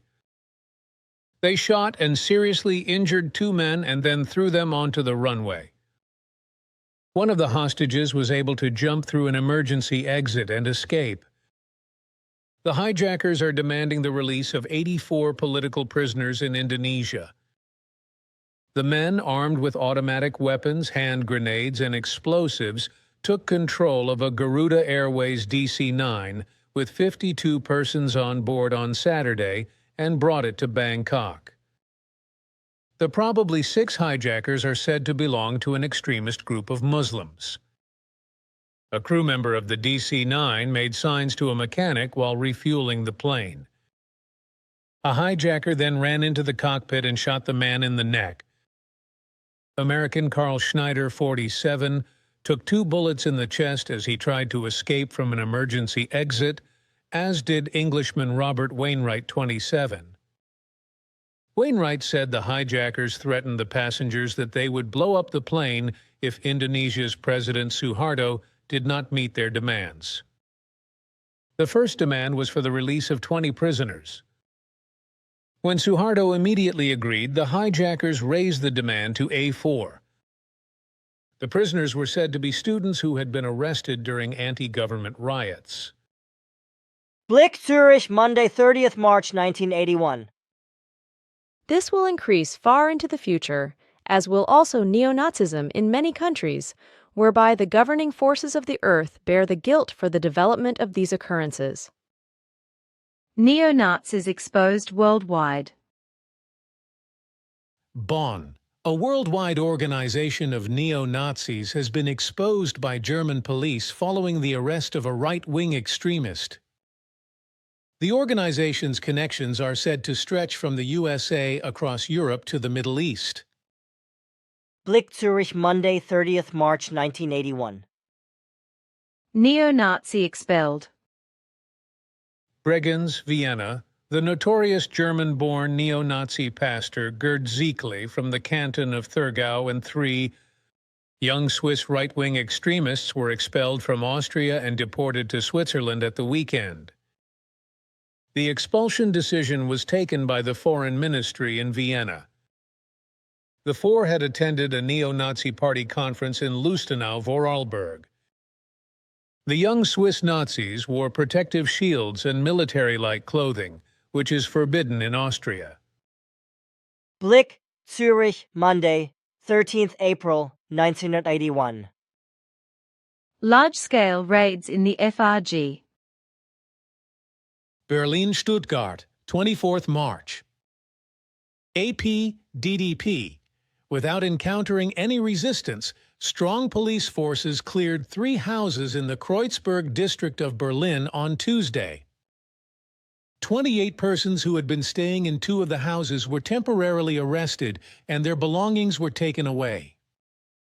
Apparently in connection with this action, 2 district town halls and 2 district offices of the SPD in West Berlin were occupied on Tuesday afternoon.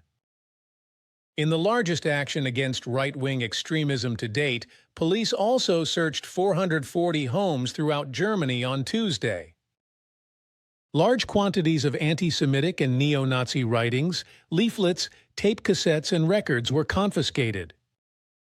Tagesanzeiger Zürich, Wednesday, 25th March 1981.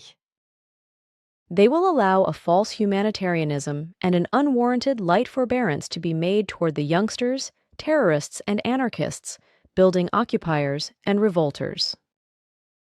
Basel's youth fight for SBB building. Basel. Since the 14th of February, Basel youth have been occupying a building complex behind the SBB railway station, so far without any consequences. The owner of the building would like to find a permanent home for the youth together with the authorities. The politicians have so far refused to respond to the request. Blick, Zürich, 23rd March 1918. Zug youth occupy barracks. Zug. Since Friday evening, about 40 youths have been occupying the old barracks in Zug. The Zug City Council gave them an ultimatum: leave by Sunday evening or the police will be called in. The squatters said that the authorities had willfully delayed negotiations for their own youth center. Blick, Zürich, 23rd March 1980.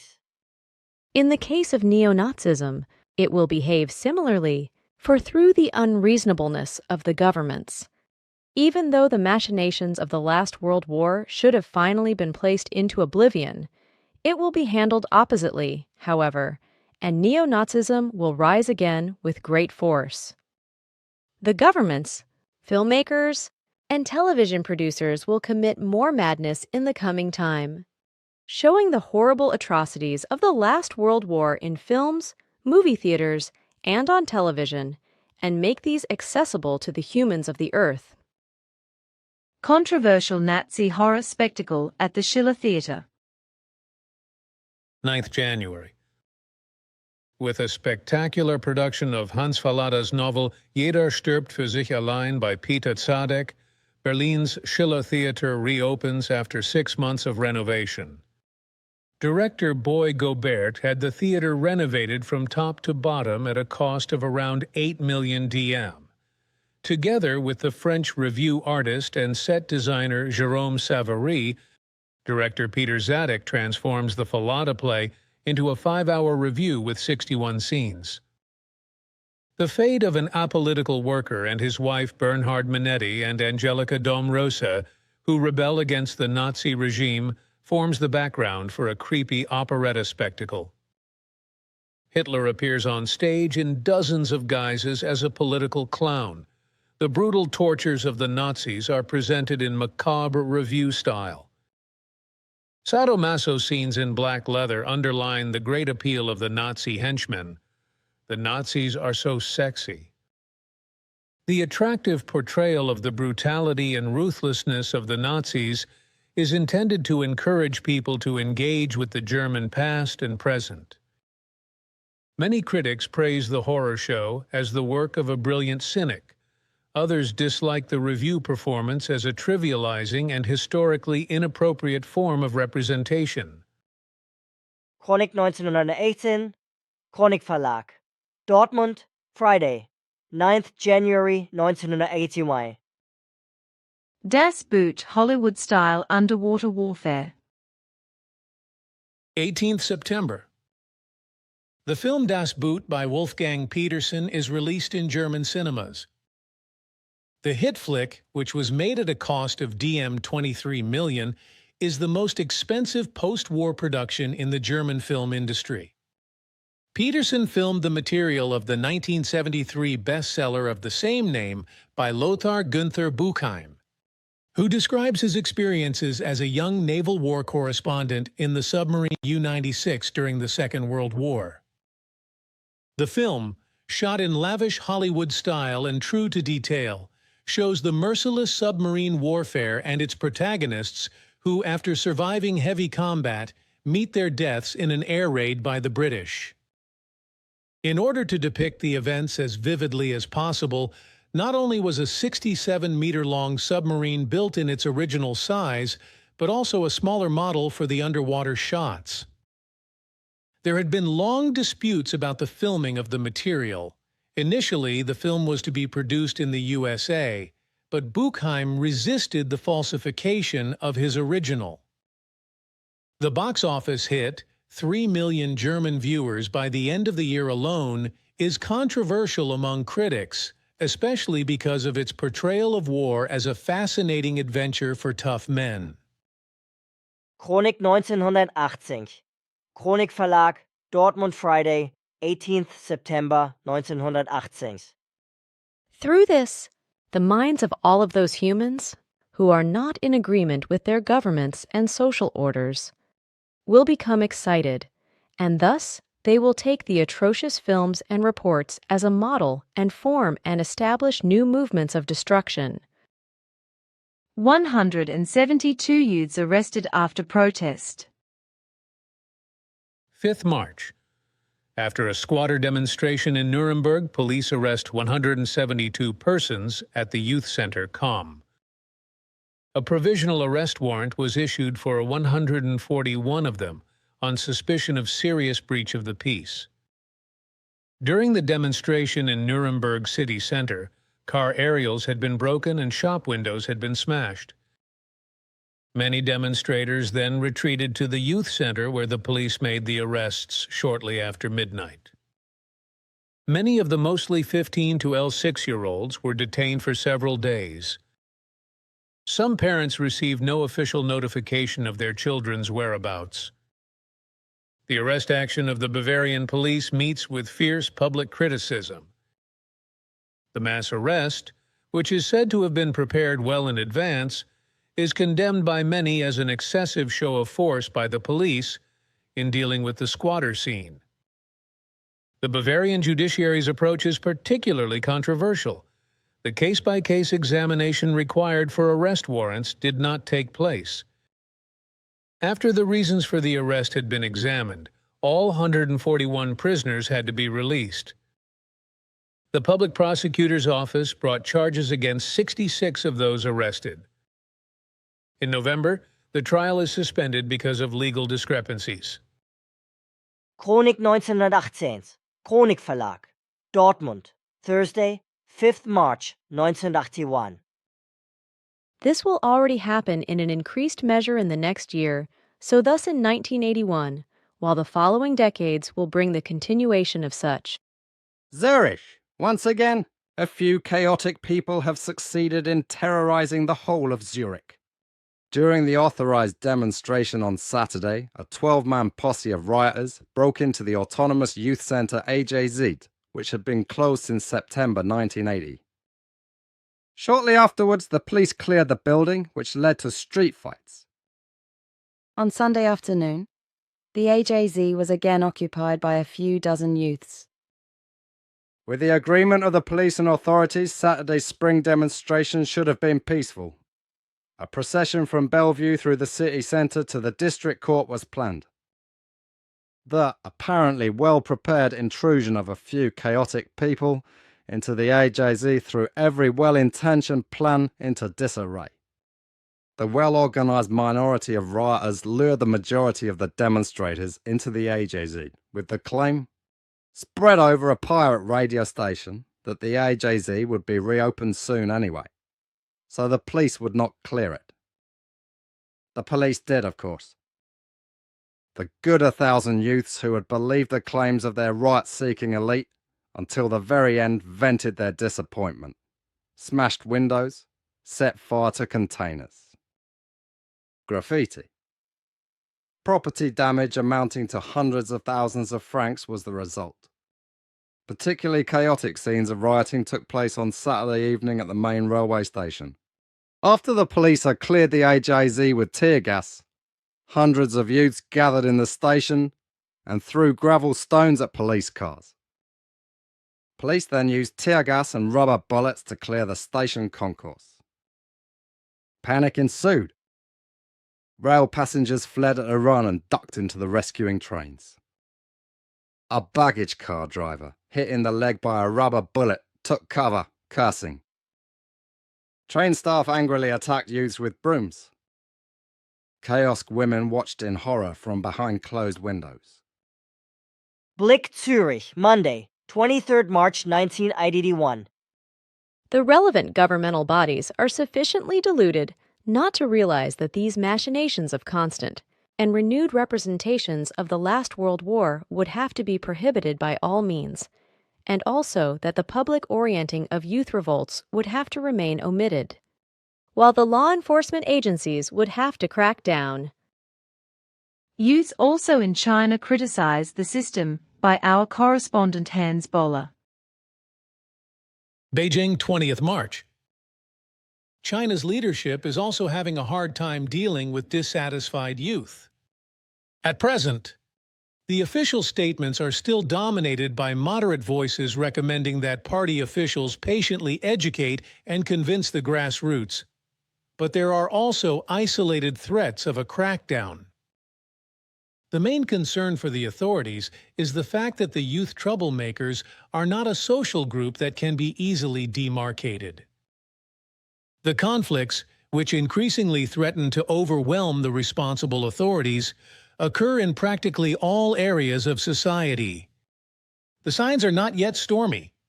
But the situation is obviously considered so worrying that the official CP paper, Renmin Ribao, felt compelled to announce the direction of travel in an editorial with a raised finger of warning. In the vast majority of cases, writes the party newspaper, the method of unity, criticism, unity advocated by Comrade Mao Zedong should be followed with patience and understanding. Many questions are essentially political ideological in nature, and can therefore be solved through discussion and raising consciousness. Class struggle behavior had proved to be wrong. However, a small group of anti-party and obstinate, extremely anti-socialist elements should be dealt with vigorously. Privileged students and young workers are reserved. The social developments referred to here in the abstract are difficult to assess in terms of their spread and possible explosive power, because they not only manifest themselves in an immense variety of ways, but can also be monitored and controlled to varying degrees. As long as political activities and oppositional opinions are limited to the universities, they can hardly escape the control of the authorities. The student movement at Beijing University in connection with the district elections, held some time ago, for example, provided ample illustrative material.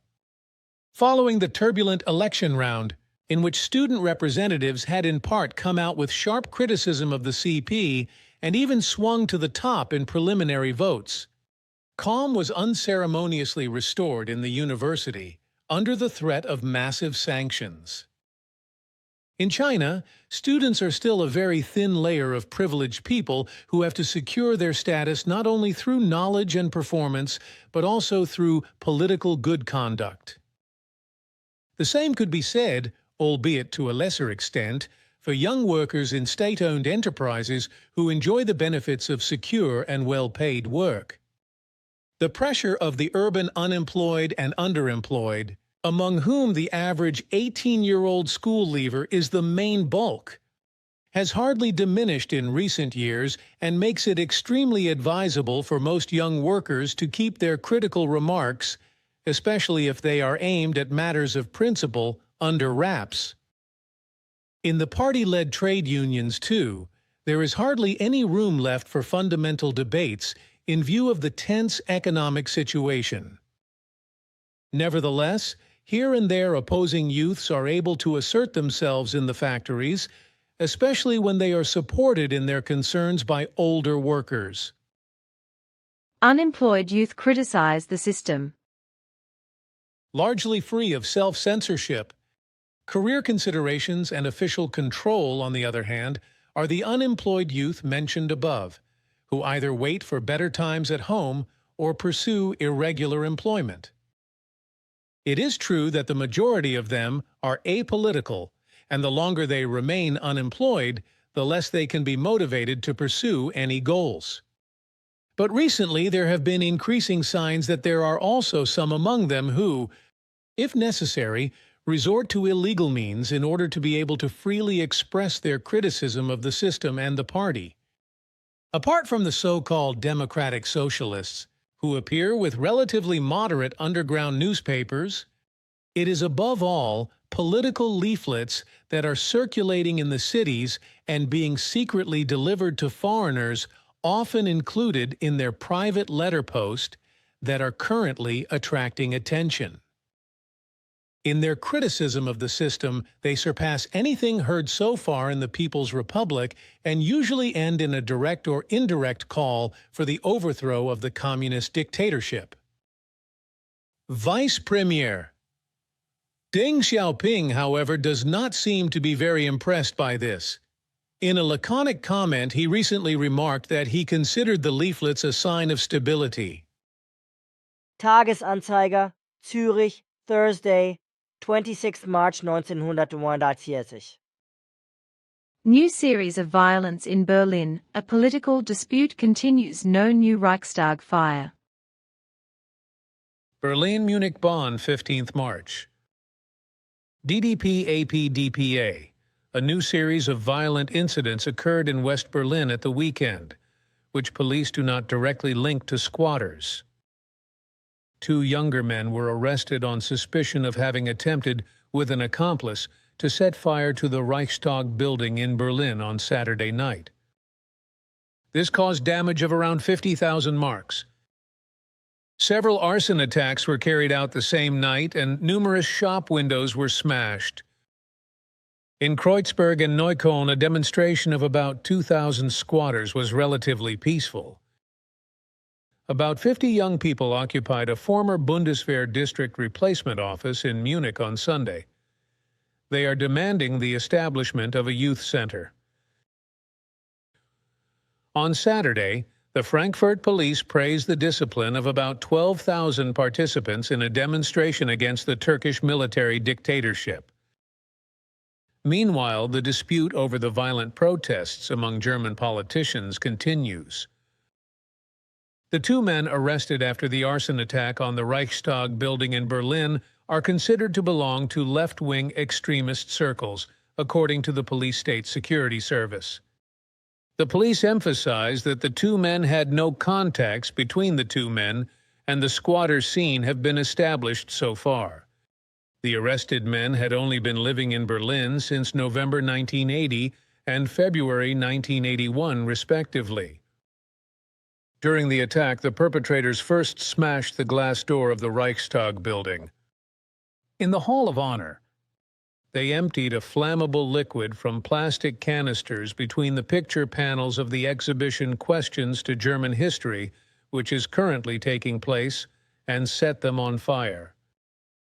The flames were extinguished by the caretaker before the fire brigade arrived. During a visit to the site of the fire, the governing mayor of Berlin,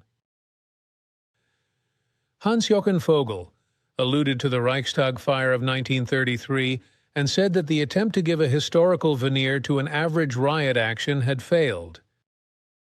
In connection with violent riots the night before, police provisionally arrested 30 persons. 4 of them are to be brought before a judge. According to the police, the perpetrators of the violence in West Berlin very often include persons who have only been living in Berlin for a short time. Tagesanzeiger Zürich Monday, 16th March 1981. Police cleared AJZ yesterday, 29 arrested. PBDB Zurich Bern. The Autonomous Youth Center, Zurich AJZ, was evacuated again yesterday morning at 08:30 Scher. On Sunday, about 50 youths had occupied it for the second time this weekend. The squatters from Sunday were able to enter the building on Limmatstrasse because it had only been checked by the police from time to time after the riots on Saturday. During the eviction yesterday, 29 persons were arrested. The squatters of the AJZ in Bern yesterday blamed the press for the fact that one of them was shot yesterday in Blick. Blick, Zurich, Tuesday, 24th March 1981. 7 arson attacks in Zurich. TGY, out, Zurich, 24th March. The damage caused over the weekend and on Tuesday night in Zurich and near Winterthur amounts to 450,000 Swiss francs, according to the police. In the city of Zurich alone, 7 arson attacks were committed. Outside Winterthur, a total of 320 tires were punctured on 83 new cars. The 3 arrested employees of Swiss television remain in custody, the Zurich District Attorney's Office announced on Tuesday evening. In the meantime, the City Council has continued negotiations with a new sponsor, and they are expected to be concluded this week. In the city and region of Zurich, there was again massive damage to property over the weekend and in the night to Tuesday. As was announced at the press conference of the Zurich City and Cantonal Police, unknown perpetrators committed a total of 7 arson attacks in the city of Zurich over the past weekend, causing damage of about 150,000 Swiss francs. Also over the weekend, unknown perpetrators damaged 83 cars in a car park between the Wilflingen and Oringen motorway junctions. They used dagger-like instruments to puncture 320 tires and sprayed the vehicles with red paint. The damage caused here amounts to about 50,000 francs. On Tuesday night, militants again vandalized shops on Bahnhofstrasse TA of Tuesday, smashing around 50 window displays and causing a provisionally estimated property damage of around 250,000 francs. Most of the shopkeepers told the TA on request that their property damage insurances would, voluntarily but in practically all cases, cover the damage. The riot insurance created by the property insurers, especially for internal disturbances, can be expected in a fortnight at the earliest. On Monday evening, the City Council of Zurich was able to settle a draft contract with the two large national churches and Pro Juventud on the sponsorship of a self-administered youth center, except for a few, but not decisive points. The dialogue partners hope to conclude the contract negotiations this week. In a press release, the Zurich City Council expressed its outrage at the recent acts of rioting. Tagesanzeiger Zürich, Wednesday, 25th March 1981.